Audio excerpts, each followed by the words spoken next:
सर्वांना माझा नमस्कार. सर्व राशन कार्ड धारकांसाठी एक अतिशय आनंदाची बातमी आलेली आहे.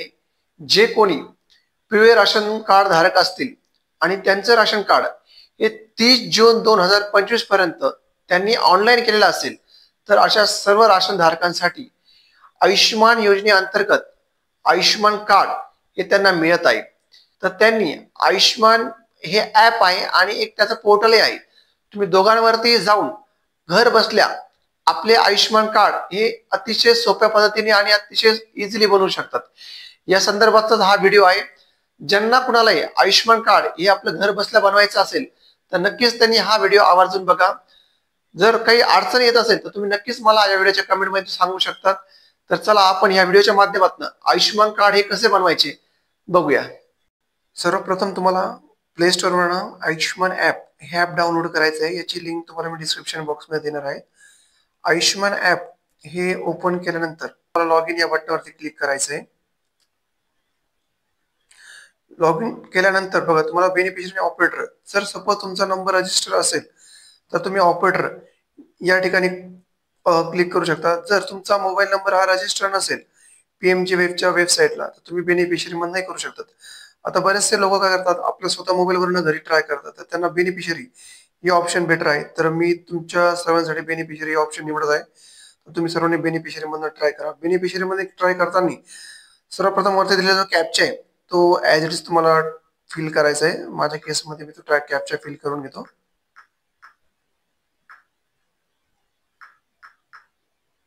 जो तुमचा मोबाईल नंबर आहे ज्यावर तुम्ही अप्लाय करताय तोच टाका, जेणेकरून तुम्हाला ओटीपी त्याच नंबरवरती येईल.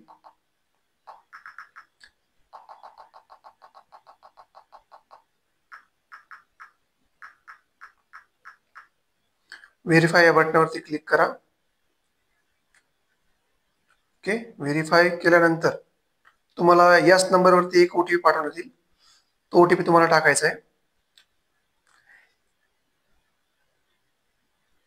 हे ऍप जरा हेवी असल्यामुळे जरा स्लो चालतं.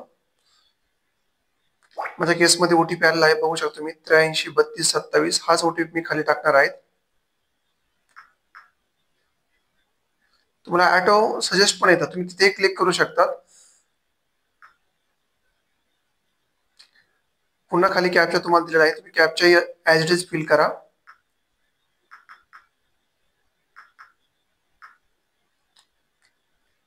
त्यानंतर पुन्हा शेवटी लॉग इन या बटनावर क्लिक करायचंय. बघा अशा प्रकारे तुम्हाला पुढची विंडो ओपन झाली आहे. तुम्ही बघू शकता फर्स्ट मध्ये तुम्ही स्कीम, सेकंड मध्ये स्टेट, थर्ड मध्ये सब स्कीम, फोर्थ मध्ये सर्च बाय आणि लास्ट मध्ये डिस्ट्रिक्ट. हे सगळे ऑप्शन आहेत. तुम्हाला वन बाय वन एक एक निवडायचं आहे. तर पहिले मी निवडतोय स्कीम मध्ये. स्कीम मध्ये तुम्ही सगळ्यात लक्षात ठेवा तुम्हाला हे वेगवेगळे ऑप्शन येतात. त्यामध्ये आपण आयुष्यमान कार्ड जे आहे ते शक्यतो पीएमजेवाय यामध्येच बनवत असतो. तर तुम्हाला हे 3 नंबरचं ऑप्शन सिलेक्ट करायचं आहे. त्यानंतर तुम्ही कुठल्या स्टेट मध्ये येतात तुम्हाला 2 नंबरच्या ऑप्शन मध्ये स्टेट सिलेक्ट करायचंय. तर 2 नंबरच्या ऑप्शन मध्ये मी महाराष्ट्रामध्ये येतो, महाराष्ट्र सिलेक्ट करतोय.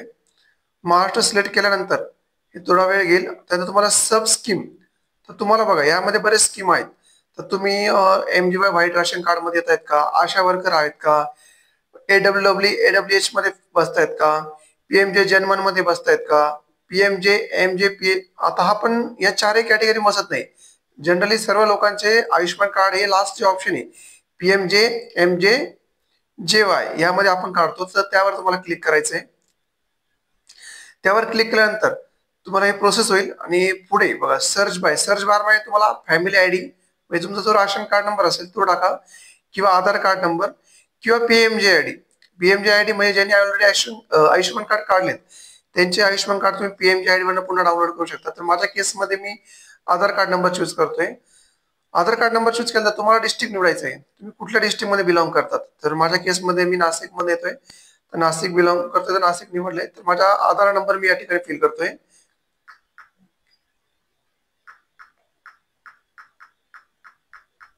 बघा आधार नंबर फिल केल्यानंतर पुन्हा तुम्हाला कॅप्चा विचारला त्यांनी. कॅप्चा तुम्हाला ऍज इट इज फिल करायचा आहे.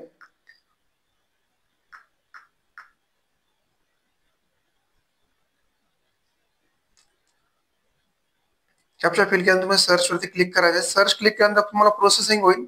प्रोसेसिंग झाल्यानंतर तुम्हाला बघा तुमचे नाव इथे शो होतील. तर माझ्या केसमध्ये माझ्या फॅमिली 3 नावं शो झाले आहेत, तर त्यामध्ये माझं नाव चूज करतोय. तर तुम्हाला डू केवायसी वरती क्लिक करायचंय. हे सर्व लोकांची आपण केवायसी करत असतो, तर त्यामुळे केवायसी वर क्लिक करायचंय. तर बघा पुढे तुम्हाला वेगवेगळ्या प्रकारचे ऑप्शन येतील. त्यामुळे तुम्हाला आधार, ओटीपी, फिंगरप्रिंट, आयरिस स्कॅन आणि फेस ऑथेंटिकेशन. तर त्यामध्ये बघा ज्यांच्या आधार कार्डला मोबाईल नंबर लिंक असेल आणि ते मोबाईल नंबर चालू असेल, तुम्हाला फर्स्ट ऑप्शन चूज करायचं आहे. त्यानंतर ज्यांचा मोबाईल नंबर लिंक नसेल पण तुमच्याकडे जर फिंगरप्रिंट डिव्हाइस असेल, मंत्रा मंत्रा किंवा अजून अदर मॉर्फ वगैरे असेल, तर तुम्ही फिंगरप्रिंट वरती क्लिक करू शकतात. अदरवाईज तुमच्याकडे आयरिस स्कॅन असेल, म्हणजे डोळ्यांनी जे आपण स्कॅन करतो ते पण मंत्राचे डिव्हाइस असेल, तर तुम्ही त्याने करू शकतात. किंवा लास्ट वन जर फेस ऑथेंटिकेशन, हे सगळ्यात बेस्ट ऑप्शन आहे. ज्यांचा आधार कार्डला मोबाईल नाहीये आणि त्यांचे कुठले डिव्हाइस पण नाहीये, तर फेस ऑथेंटिकेशन हे ऍप सगळ्यात बेस्ट आहे. तर मी तुम्हाला फेस ऑथेंटिकेशन सांगतो, कारण बहुतेक लोकांचे आधार कार्डला मोबाईल नंबर लिंक राहत नाही. तर मी फेस ऑथेंटिकेशन तुम्हाला करून दाखवतो, जेणेकरून तुम्हाला इझी होईल. व्हेरीफायवर क्लिक करा. एक कन्सेंट विचार तुम्हाला पुढे. कन्सेंट पूर्ण रीड करायची गरज नाही, ज्यांना वाचा ते वाचू शकतात. तर बघा माझ्या केसमध्ये मी येस करतोय आणि अलाव करतोय. यामुळे तुमचं फेस ऑथेंटिकेशन होणार आहे. तर तुम्ही बघा तुमच्या मोबाईलला एक ओटीपी येईल सर्वात प्रथम, तर तुम्ही ओटीपी इथे टाकून घ्या. बघा माझं फेस ऑथेंटिकेशन होतंय, मी तुम्ही चेक करू शकता. डोळे बंद चालू करायचे. बघा माझ्या केसमध्ये सक्सेसफुली झालेलं आहे. आणि आलेला जो ओटीपी तर तुम्ही ऍज इट इज टाकायचा आहे. बघा माझ्या केसमध्ये पूर्ण प्रोसेस झालेली आहे. आता मी लास्ट स्टेजला आलेलो आहे, तिथं आपल्याला बेनिफिशियरीचे डिटेल आपल्याला टाकायची आहे. तुम्ही त्यामध्ये सर्वप्रथम बेनिफिशियरीचा फोटो कॅप्चर करून घ्या. माझ्या केसमध्ये ओके अशा प्रकारे मी माझा फोटो कॅप्चर केलेला आहे.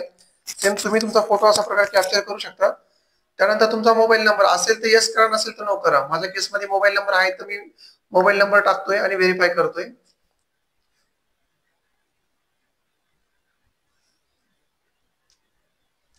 हे ऍप जरा हेवी असल्यामुळे जरा स्लो प्रोसेस करतो. जरा घाई न करता स्लोली जरी केलं तरी चालेल. ऑटो फिल केलं तरी चालेल किंवा तुम्ही मॅन्युअली जरी टाकला तरी चालेल. आलेले ओटीपी तुम्ही फिल करा. त्यानंतर तुमचं फॅमिली हेड हे ऑप्शन तुम्हाला निवडायचं आहे. तुम्ही फॅमिलीमध्ये कोण आहात? हजबंड ऑप्शनवर क्लिक करतोय. हजबंड ऑप्शन क्लिक केल्यानंतर तुमचा पिनकोड टाका. एरिया पिनकोड जो असेल तुमचा तो टाका. त्यानंतर तुमचा डिस्ट्रिक्ट निवडा. जो तुमचा डिस्ट्रिक्ट असेल तो तुम्ही निवडू शकता.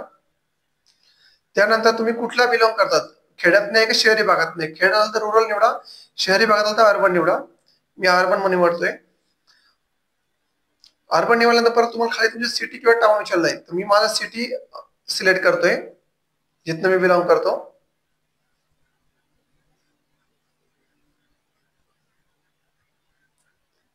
आणि कुठला वार्ड आहे, वार्ड शक्यतो कुठला नंबर येत नाही, नॉट ऍप्लिकेबल जरी तुम्ही क्लिक केलं तरी चालते. आणि लास्टला तुम्ही सबमिट करा. ओके सबमिट केल्यानंतर तुमचं हे ऑप्शन सबमिट होणार आहे. ऍप्लिकेशन सबमिट झालं तुम्हाला असं एक मेसेज येईल, केवायसी इज कम्प्लिटेड, म्हणजे तुमच्या लाभार्थ्याची तुम्ही केवायसी कम्प्लीट केली आहे. ओके तुम्ही आता ओके वर क्लिक करा.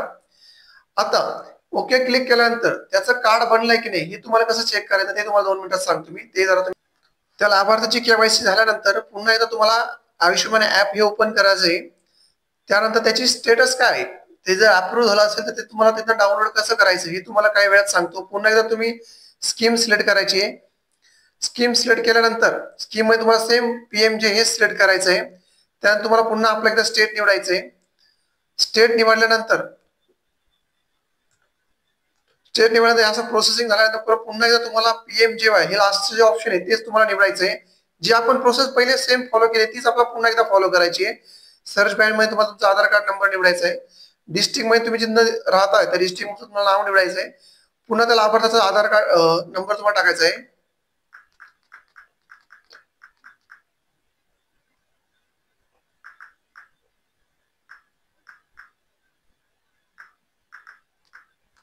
माझ्या केसमध्ये मी सर्च करतोय. सर्च केल्यानंतर तुम्ही बघू शकता ज्या लाभार्थ्याची आपण केवायसी आता केलेली आहे त्यांचं कार्ड बनलंय की नाही आपण चेक बघा. त्यांचं कार्ड अप्रूव्हल झालंय तुम्ही बघू शकता. काही मिनिटांमध्ये त्यांचं स्टेटस हे अप्रूव्हल झालंय. तुम्ही डाउनलोड कार्ड वरती क्लिक करून त्यांचं कार्ड हे डाउनलोड करू शकता. सेम तुम्ही त्यांचं कार्ड फेस ऑथेंटिकेशन डाउनलोड करू शकता, आधार ओटीपी डाउनलोड करू शकतात. तर मी या केसमध्ये पुन्हा तुम्हाला फेस ऑथेंटिकेशन कसं डाउनलोड करते दाखवतोय. पुन्हा एकदा कन्सेंट वरती येस करा आणि अलाउ करा. अलाउ केल्यानंतर व्हेरीफाय करा.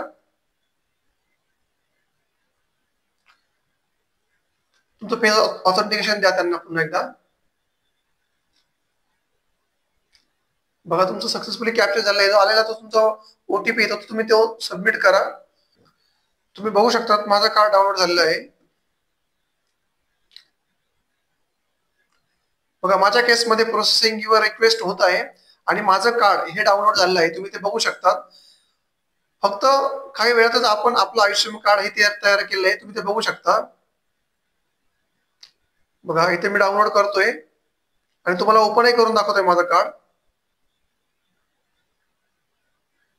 बघा जस्ट फक्त काही वेळात आपण आपलं कार्ड हे बनवलं आहे. असंही तुम्ही सेम प्रोसेस करून तुमचं कार्ड बनवू शकता.